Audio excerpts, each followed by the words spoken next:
This program is presented by Birch Gold Group, the precious metal IRA specialists.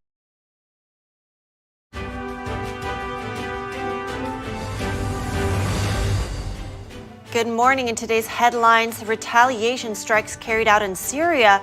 The U.S. military hits multiple targets as payback for a deadly drone attack. Transgender athletes in sports are facing increasing opposition. New rules ban such athletes from women's track and field events. We have the details. U.S. Border Patrol is flying illegal immigrants caught at the northern border down to Texas. And President Biden visits Canada to talk about the immigration crisis, among other issues. Utah's not messing around with social media. Governor Kash called platforms like Facebook and Instagram toxic and signed some new laws to keep kids off them. And in Idaho, a fifth-generation rancher family is working hard to keep tradition alive. They've been ranching in the same area since 1878.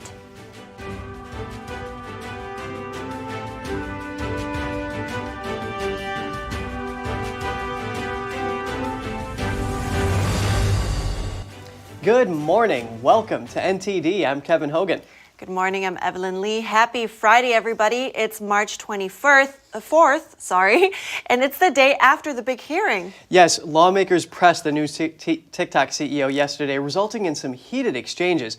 They want answers on how big a role the CCP plays at the company. And in Utah, a new social media ban for some is in the spotlight. That's right, and we'll be getting back to that. And first, we're starting off with some surprise developments in Syria. The U.S. military carried out multiple airstrikes in Syria last night. They targeted groups aligned with Iran. They blamed them for a drone attack that killed an American contractor and wounded 6 others, including 5 U.S. troops. The Pentagon disclosed the attack on U.S. personnel and the retaliation late Thursday. The attack against U.S. personnel took place at a coalition base in northeast Syria on Thursday afternoon. A UK-based war monitor says the attacks killed 11 fighters affiliated with Iran. Defense Secretary Lloyd Austin says he authorized the strikes at the command of President Biden. The U.S. military entered Syria in 2015. They came to support allied forces in their fight against ISIS. There are around 900 U.S. troops currently deployed in the country. There are also many contractors in Syria. U.S. forces stationed in Syria have targeted by drones before, but fatalities are extremely rare. The attack comes just weeks after the top U.S. General Mark Milley visited northeast Syria. He was there to assess the mission against ISIS and the risk to U.S. personnel. And the clock may be ticking for TikTok. The company's new CEO was in the hot seat yesterday, facing questions from lawmakers. Democrats and Republicans are pushing a new bill in Congress, but could it bring about an outright ban of the Chinese regime-affiliated social media app? NTD's Melina Wisecup has more from Capitol Hill. The exchange overall was very heated, with lawmakers persistent in trying to pry answers out of TikTok's CEO on things such as how much influence the Chinese Communist Party has over the platform, data collection, as well as how TikTok decides which content to promote and which content to bury. Take a look at this. It's a good representation of how much of today's question and answer unfolded. How do you determine what age they are then? To go through the videos that they post to see whether... Well, that's creepy. Tell me more about that. Do they have access to user data?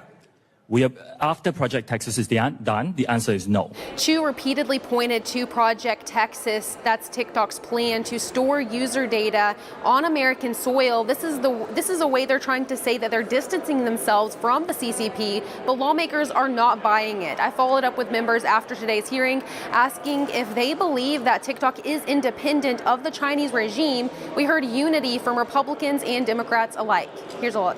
I think it's difficult to see with a Chinese-based company how they couldn't influence content that would be pushed out to American consumers. Their parent company, ByteDance, has representatives that are actively some of the highest-ranking officials within the Communist Party in China.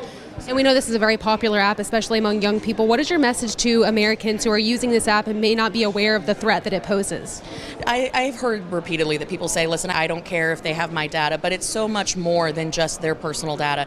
They're tracking your geolocation, their biometric data of people, and then they're using it for nefarious purposes. Facebook and Instagram that do much of the same thing. But the big difference is, what is the relationship with China?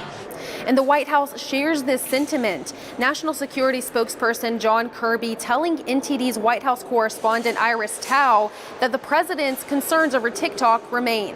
Listen to this. We're banning it. It is banned on government devices. That's not going to change. There's an ongoing Committee on Foreign Investment review of TikTok. While other lawmakers raise concerns about TikTok's political influence here in America. This is nothing more than psychological warfare on our children. I am. I'm concerned with the amount of social control that Xi Jinping and the Chinese Communist Party exercises over their population. I'm fearful for people in the rest of the world as well. And momentum is growing here on Capitol Hill on a bill that would allow the U.S. to ban TikTok on a national scale. A bipartisan bill was introduced recently by both Republicans and Democrats, and Senate Majority Leader Chuck Schumer was asked about this just yesterday. He said he was looking at this bill to see exactly how to move forward. Reporting in Washington, D.C., Melina Weisskopf, NTD News. Another way TikTok is influencing our lives is mental health. Maybe you've heard of the term TikTok brain. We're bringing in Dr. Chloe Carmichael for more on this. She's on the advisory board of Women's Health magazine and is also a USA Today best-selling author. Her latest book is titled Nervous Energy: Harness the Power of Your Anxiety. Good morning, Doctor. There seems to be a little bit of an audio issue here. Are we able to hear the doctor? Sorry, I had myself on mute. Good morning. It's good to be with you. No worries, happens. All right. So there is that ongoing worry that TikTok could add to the mental health crisis we already have. Now, what's the connection there with TikTok specifically and our mental health? Sure. Well, TikTok can be particularly stimulating. It's known for being a place that can be a little edgy. And while that can be very exciting, especially for youth, it can also actually destabilize our sense of social norms and create a false sense of consensus about what's normal or what's expected of us, or ever raising the bar for attention-seeking behaviors. And of course, teenagers are known for that. So it can almost egg them on into crazier or more destabilized social norms. That's interesting, Nick. Can you go into a little bit more depth about what the risks are of scrolling for hours to get those dopamine hits? Like, what does that do to a person? And, especially when it comes to kids whose brains are still developing. Yes, that's a really good point, especially with kids whose brain is still developing and they're still regulating what it is to get, say, for example, you mentioned dopamine. And we do get dopamine when we make a post and then we get a lot of likes. It's the equivalent of somebody turning around and saying, hey, you look great today, or I notice you. That feels good, and it provides dopamine in the brain, which can be addictive enough for adults. But for children, that can be even more addictive because their brain is still wiring around it. And then with TikTok always, having their algorithm such that it's ever serving increasingly out there content to people, it can be particularly dangerous for children because children are still learning about social norms in the first place. Their sense of reality and social norms is more malleable. So it could impact their sense of reality in the future. That's what you're saying? Well, their sense of reality about how people relate or, what works in life. So if you have somebody on TikTok saying, the way that I make myself happy is XYZ, and it's something totally crazy that would never really actually be sustainable or provide fulfillment in the long run, there's no reality check on that because the child is only seeing this, as a 10-second or 30-second clip, and they don't have a chance to observe, that person is actually kind of a strange person. The things that they say don't really actually work out for them. All they see is some edited little 30-second clip. So it can distort the child's sense of reality about what kinds of life decisions lead to fulfillment and productivity. Gotcha. And now, how do we best control our time on TikTok then? Well, when it comes to children, I would say simply don't be on it. And, the same thing I would probably say for adults as well, but it's particularly important for children for some of the reasons that we just discussed. But if you're going to be on it and you just want to try to limit the addictive quality of it, there's a few things you can do. One is to at least, you could delete the app and then just reinstall it at times that you want to use it. You could, at the very least, also put the app into a folder on the desktop of your phone so that it's not just one single click away. People tend to go into those apps when they're feeling bored or insecure. So the more little layers you can put in there so you're not mindlessly grabbing it, like mindlessly eating a bag of potato chips, the more consciousness that we can bring to what you're doing, the better. One other tip that can be helpful for people of all ages is to keep a call list of friends and family that you want to call and connect with that you feel like you never have time to do. And this is because a lot of people turn to those apps for social connection or social validation because it seems like that's what they're getting, even though they're actually really not. They're spending, quote, time with people that they've never met who don't care about them. So by keeping a list of people that you want to call when you have that urge for TikTok, you'll make it a lot easier to redirect yourself onto true, actual, nourishing, wholesome social connection, which is oftentimes what we're really craving when we go to TikTok. Right. And I think those are really valid and good points. So thank you so much, Dr. Chloe Carmichael. I appreciate it. Thank you. And on the same topic, Utah has become the first U.S. state where kids need their parents' permission to use social media platforms like Facebook. Governor Spencer Cox signed 2 new laws yesterday. Our administration is very concerned about how social media is affecting our children. Youth rates of depression and other mental health issues are on the rise, and social media companies know their products are toxic. They designed their apps to be addictive. As leaders and as parents, we have a responsibility to protect our young people. The new laws will also make it easier to sue social media companies for damages. Users will have to submit proof of age before opening a social media account. Anyone under 18 would need permission from a parent to sign up for sites like TikTok and Instagram. The laws also prohibit minors from using social media between the hours of 10:30 p.m. and 6:30 a.m. Tech industry lobbyists are calling the laws unconstitutional. They say they violate people's right to free speech online. The U.S. and Canada have reached a deal to cope with illegal immigration at the northern border. President Biden is in Canada to meet with Canadian Prime Minister Justin Trudeau. They're expected to announce details of the agreement today. NTD's Jeremy Sandberg has more on the situation at the northern border. A face-to-face meeting between the two countries' leaders took place Thursday to discuss issues like illegal immigration. Revisions to the Safe Third Country Agreement are expected to be announced Friday. That's the agreement that allows U.S. and Canadian officials to turn back illegal immigrants at formal ports of entry. It didn't previously apply to unofficial crossings like Quebec's Roxham Road. The unofficial entry point has become a route of choice for illegal crossings. The new agreement would expand the pact so that it applies to the entire length of the border. Now illegal crossers caught using those unofficial entry points will be turned back. There's been a sharp increase in illegal crossings in both directions along the Canadian border in recent months. U.S. Border Patrol stopped nearly 3,000 people crossing illegally into the U.S. from Canada in the last 5 months. That's more than all of fiscal year 2022. It's been reported that U.S. authorities have been flying illegal immigrants caught trying to cross the U.S.-Canada border to Texas.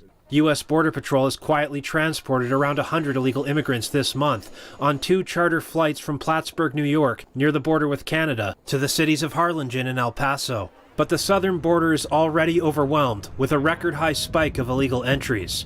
A U.S. Border Patrol agent says apprehensions of illegal immigrants in the El Paso sector at the U.S.-Mexico border increased by over 150% between October and February. Jeremy Sandberg, NTD News. From immigration to sports, new rules coming out on transgender athletes in sports. The world governing body of track and field is banning transgender athletes from women's events. The Council has agreed to exclude male to female transgender athletes who have been through male puberty from female world ranking competitions from March the 31st this year. World Athletics President Sebastian Coe said, "We must maintain fairness for female athletes above all other considerations." The organization reached the decision after discussion with member federations, other sports organizations, and human rights groups. However, the ban is not permanent. The sports governing body says they will evaluate the issue over the next 12 months. The new rules will also impact athletes with what is known as differences in sex development. An example would be a female athlete with male chromosomes and high testosterone levels. The new rules will require these athletes to take testosterone-reducing medication and maintain low levels of the hormone for 2 years before they are cleared to compete. Georgia has now banned most cross-sex procedures and hormone replacement therapies for children. Governor Brian Kemp signed the new law yesterday. Kemp issued a statement saying that it is the responsibility of Georgians, parents, and elected leaders to safeguard a bright, promising future for kids. Opponents say the new law is an unconstitutional infringement on parents' rights. Doctors would still be able to prescribe medicines to block puberty under the Georgia law, which takes effect July 1st. Minors who are already receiving hormone therapy will be allowed to continue. Supporters say the law prevents children from making decisions they might later regret. And just ahead, Kash's Corner is back with the new season. The first episode of Season 7 premieres tonight. Hosts Kash, Patel, and Jan Jekielek delve into the grand jury Trump investigation and what it might be distracting from. We bring you a sneak peek. A U.S. company was raided in China. It comes before an economic forum is scheduled to start this weekend. Find out what's known so far about the incident after the break.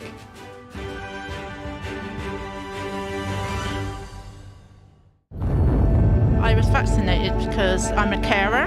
I've had all three and I have the flu one as well. As far as the government is concerned, I believe they are doing the best thing for the nation. I just thought it was better that I get it done. I wanted to protect other people. The COVID vaccine has been hailed as a medical and logistical success. It's claimed that millions of lives have been saved, but there's growing evidence that the jab can have devastating consequences. They actually told my wife and 2 children they had no hope, and if I did survive, it would be from the waist up. You take one for the team, so I took the vaccine, but now the team's run in the opposite direction. Just to let people know that when it goes wrong, there's like no help at all. This vaccine is not completely safe and has unprecedented harms.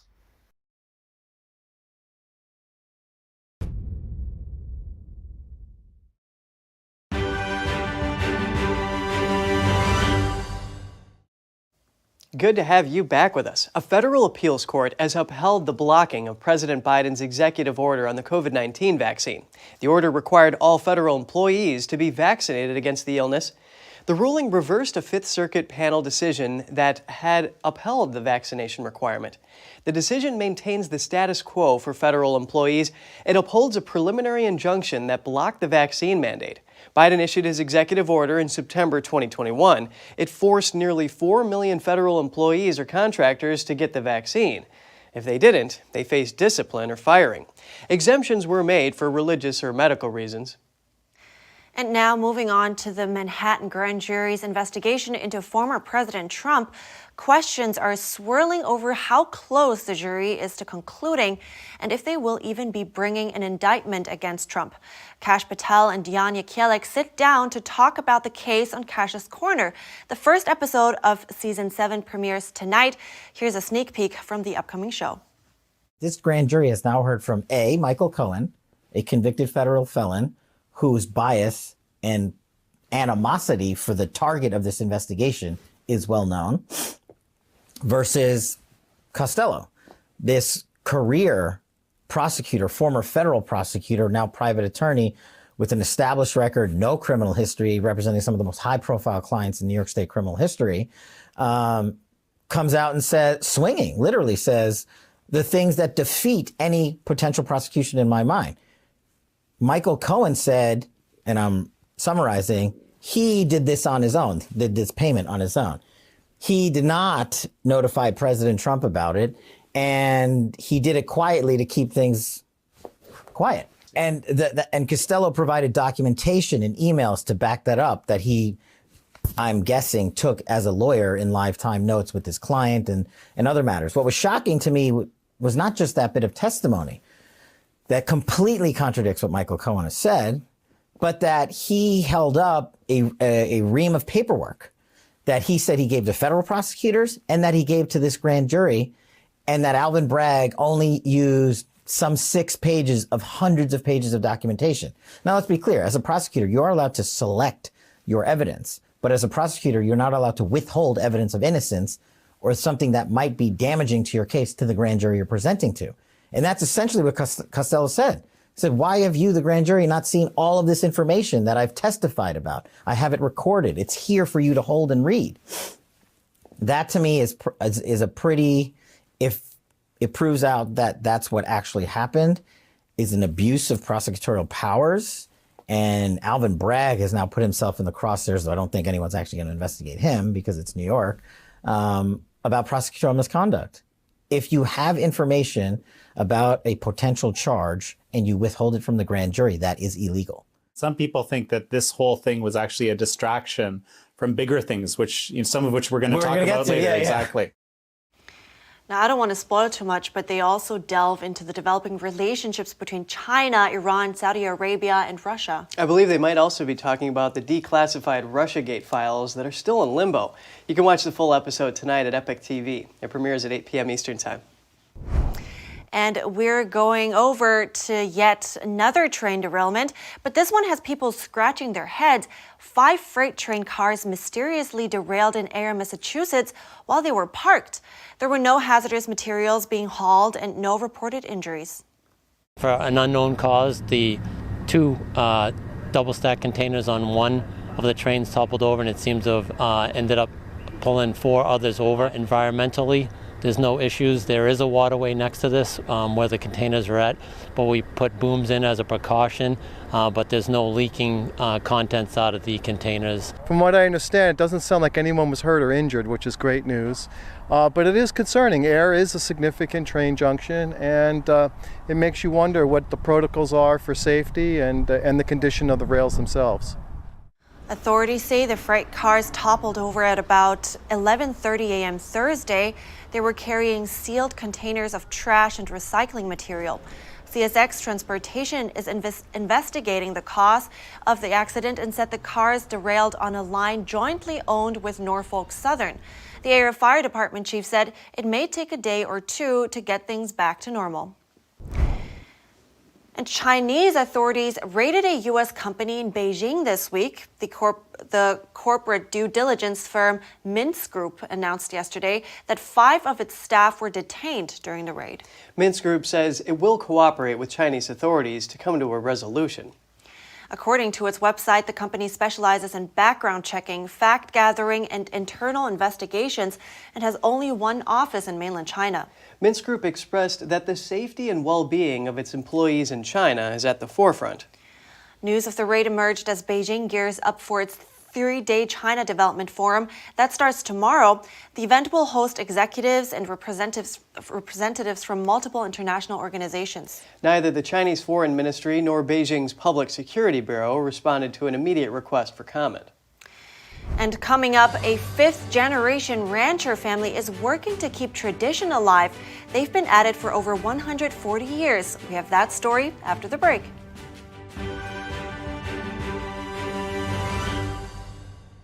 This is Stephen K. Bannon. I urge you to protect your savings from inflation by diversifying into a physical gold IRA from Birch Gold Group. Simply text the word NTD to 989898 and you'll get a free info kit on gold IRAs explaining everything.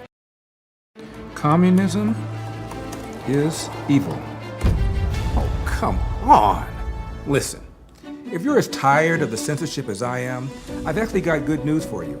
Check out epictv.com. It's a brand new censorship-free video platform where you can find not only my show, but other deep documentaries, great programs, and honest movies that bring you the news without all the spin and the fake narratives. So, I'll see you there.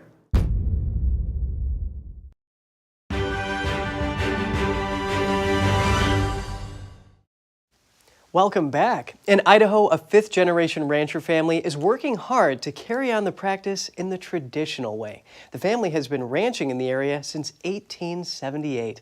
Let's take a look. 39-year-old Ryan Bedk is a fifth-generation cattle rancher based in Idaho. His great-great-grandfather immigrated from Germany and started ranching in the region in 1878. The massive ranch is spread over 100,000 acres in southern Idaho and northeast Nevada. I work with my dad and my uncle and my cousin and some hired guys. I have 6 kids, and they all, well, except for the youngest, come and help me from time to time on the ranch. And like I say, we've been ranching for over 140 years, and just last year we started selling our beef direct to consumers. When Beck's children reach the age of 9, they become bona fide cowboys and cowgirls. He has 5 sons and 1 daughter, aged from 1 to 12 years. Well, I was able to take kids with me almost every day of the year for a couple of years. I start them when they're young. My 5-year-old drives the tractor for me while I feed the hay off, and the older ones come with me when we gather cows. They ride their horse and come and participate and all that. The Becks also promote their family business of grass-fed and grain-finished dry-aged meat through social media. The father says it's not easy to keep things going in the current times with inflation, but he emphasizes that each generation faced different challenges. My great-grandfather was here during the Depression, and my grandfather and father and uncle spent time during the 80s and 90s where cattle prices were really, really low. And we're currently dealing with inflation, and there's just different things that you have to adapt to. Beck wasn't always a rancher. He went to college and worked as a salesman and a sales manager in different cities for 5 years. It took marriage and parenthood for the young couple to return to rural life. When you've been doing this as long as we have, it almost feels like it's part of your blood, part of your just who you are as a cattle rancher. And I love the animals and I love the land and feel strongly about it. So what does Beck think are the biggest lessons of being a cattle rancher? The big things that you learn on the ranch is you just do what needs to be done when it needs to be done. You have priorities. The animals are our priority. That's how we make a living. And so it doesn't matter what the weather is. It doesn't matter if you're sick. It doesn't matter.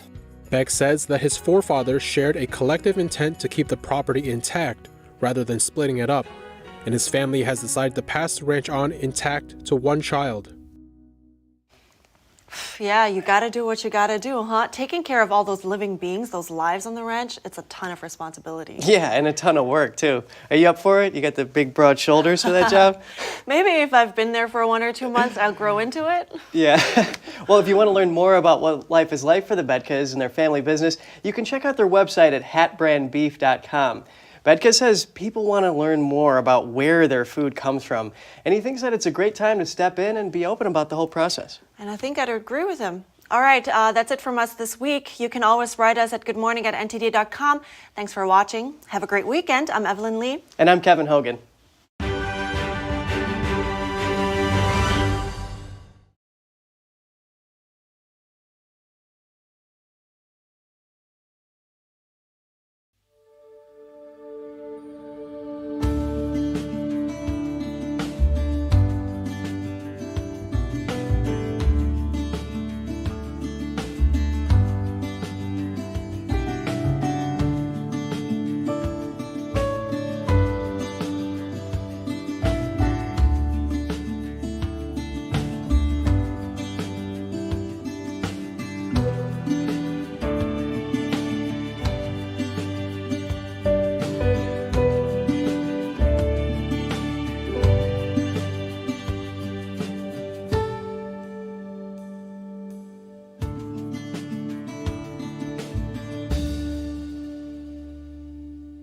Thanks for watching us on YouTube. Did you know YouTube only keeps selective videos on its platform?